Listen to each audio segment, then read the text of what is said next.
Power and Prosperity, a guide to pre-colonial African kingdoms. For centuries, Africa's past has often been misunderstood, simplified, or ignored. Popular history reduced an entire continent to a handful of stories: tribes without cities, cultures without writing, and lands waiting to be discovered. But this version of history is incomplete. Long before European colonization, Africa was home to powerful kingdoms, wealthy empires, advanced political systems, global trade networks, and centers of learning that rivaled any in the world. From the deserts of the Sahara to the rainforests of West Africa, from the Nile Valley to the Indian Ocean coast, African societies built wealth, exercised authority, and shaped their destinies. This documentary explores power and prosperity in pre-colonial Africa, how African kingdoms ruled, traded, governed, and flourished long before foreign domination. This is a guide to the great African kingdoms that history must remember. Chapter 1. Power along the Nile. Kush and the legacy of Nubia. Civilization along the Nile did not stop at Egypt's southern border. Beyond Egypt, in what is now Sudan, rose the Kingdom of Kush, one of Africa's longest-lasting and most influential civilizations. For over 1,000 years, Kush controlled trade routes connecting Central Africa, the Red Sea, and the Mediterranean world. Gold, ivory, incense, iron, and exotic goods flowed through its territory. Kush was not merely influenced by Egypt, it challenged Egypt. In the 8th century BCE, Kushite kings marched north and conquered Egypt, ruling as the 25th dynasty. These African pharaohs governed both lands, restoring temples, reviving religious traditions, and asserting African authority over the Nile Valley. Later, the Kushite capital moved south to Meroe, where the kingdom reached new heights of innovation. Here, Kush developed its own written language, distinct art styles, and an iron-based economy that powered tools, weapons, and trade. Hundreds of pyramids rose across the landscape, steeper and smaller than Egypt's, but no less symbolic of royal power. Kush demonstrates a core truth of African history. Power was not borrowed. It was built, defended, and sustained by African hands. Chapter 2. Red Sea Masters. The Kingdom of Aksum. While Kush dominated the Nile, another African empire controlled the seas. The Kingdom of Aksum emerged in the Horn of Africa around the 1st century CE. Positioned near the Red Sea, Aksum became a global trading power, linking Africa to Arabia, India, and the Mediterranean. Ivory, gold, salt, and agricultural goods flowed through Aksumite ports. Its rulers grew wealthy enough to mint their own gold and silver coins, something few kingdoms outside Rome and Persia achieved. By the 3rd century, Aksum was recognized as one of the 4 great powers of the ancient world. But Aksum's influence extended beyond trade. In the 4th century, King Ezana adopted Christianity, making Aksum the first African kingdom to declare Christianity as a state religion. This decision shaped the spiritual identity of Ethiopia for centuries to come. Towering stone stelae rose above Aksum's cities, monuments carved from single blocks of stone, symbols of authority, faith, and royal memory. Aksum proves that African power reached beyond land. It commanded oceans, beliefs, and global connections. Chapter 3. Empires of the Sand. The Garamants and Saharan Power. The Sahara was not always a barrier. In ancient times, it was a bridge. At the heart of the desert, the Garamantes built one of Africa's most remarkable civilizations. Emerging around 1000 BCE, they created cities, farms, and trade networks in an environment many believed uninhabitable. Their secret was engineering. Through underground irrigation tunnels called fogaras, The Garamantes accessed fossil water deep beneath the sand.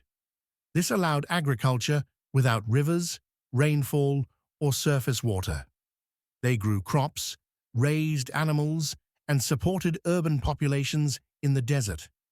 The Garamantes controlled early trans-Saharan trade routes, moving gold, salt, slaves, and luxury goods between North and Sub-Saharan Africa.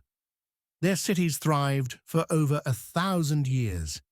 The Garamantes remind us that African innovation did not depend on favorable environments, it conquered extreme ones. Chapter 4. Mediterranean Titans, Carthage, and North African Power. On Africa's northern coast, a maritime empire rose that would challenge Rome itself. Carthage, founded by Phoenician settlers, grew into one of the most powerful states in the ancient Mediterranean. From present-day Tunisia, it controlled vast trade networks stretching from West Africa to Spain. Carthaginian ships dominated the seas. Their merchants built immense wealth. Their generals, most famously Hannibal, threatened Rome with total destruction.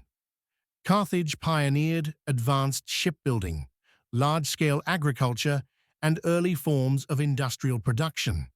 Its political system balanced kings, councils, and popular assemblies, an early experiment in mixed governance. Though Rome destroyed Carthage in 146 BCE, its legacy endured. Roman North Africa became one of the empire's richest regions, built upon Carthaginian foundations. Carthage proves that African power shaped the very course of Western civilization. Chapter 5. Gold and Law, the Empires of West Africa. West Africa was home to some of the richest empires the world has ever known. The Ghana Empire emerged first, controlling gold and salt trade across the Sahara. Later, the Mali Empire expanded this system into a global phenomenon. Founded in the 13th century, Mali controlled immense gold reserves. Wealth flowed through its cities, funding armies, education, and governance. Mansa Musa, Mali's most famous ruler, became legendary for his pilgrimage to Mecca. His generosity was so vast that it disrupted economies along his route. But Mali's true strength lay in knowledge.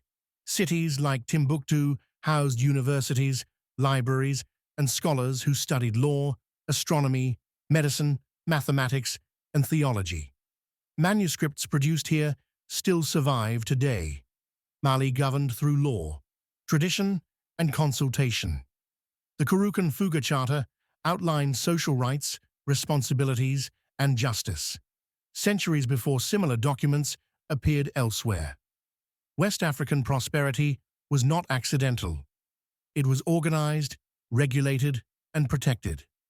Chapter 6. Stone and Spirit. Great Zimbabwe. In southern Africa, power took a different form.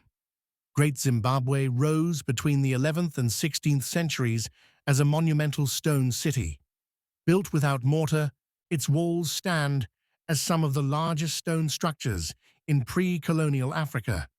Great Zimbabwe was the center of a kingdom that controlled gold trade routes, linking southern Africa to the Indian Ocean world.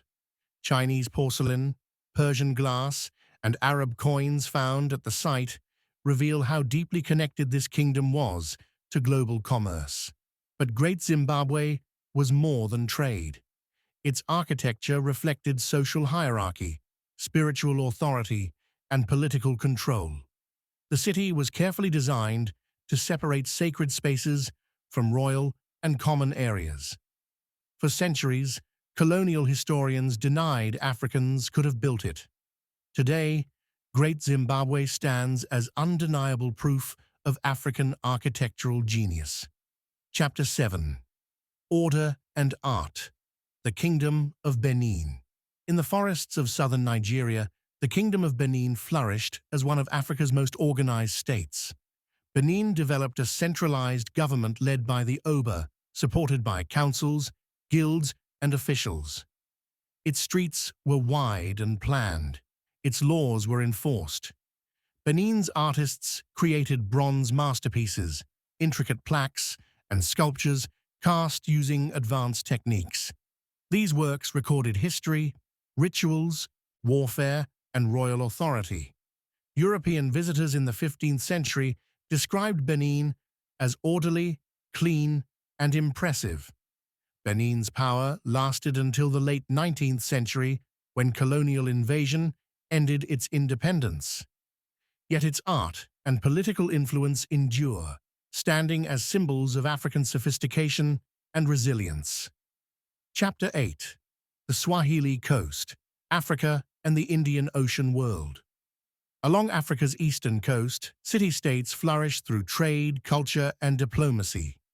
Kilwa, Mombasa, Zanzibar, and Sofala became wealthy urban centers, linking Africa to Arabia, India, and China. Gold from southern Africa passed through Swahili ports. In return came silk, ceramics, spices, and ideas. Swahili culture blended African traditions with Islamic scholarship and maritime knowledge. Stone mosques, coral palaces, and written records reveal a literate, cosmopolitan society. These cities were African, built by African hands, yet globally connected. They demonstrate that African prosperity was outward-looking, dynamic, and international. Conclusion: restoring Africa's historical power. Pre-colonial Africa was not a continent waiting to be shaped. It was a continent already shaping the world. Its kingdoms built wealth through trade, exercised authority through governance, advanced knowledge through education, and expressed power through architecture, art, and faith. Colonialism disrupted these systems, but it did not erase their legacy. By understanding Africa's pre-colonial kingdoms, we reclaim a history of power, prosperity, and achievement. This is not a forgotten past. It is a foundation, and it continues to shape Africa's future.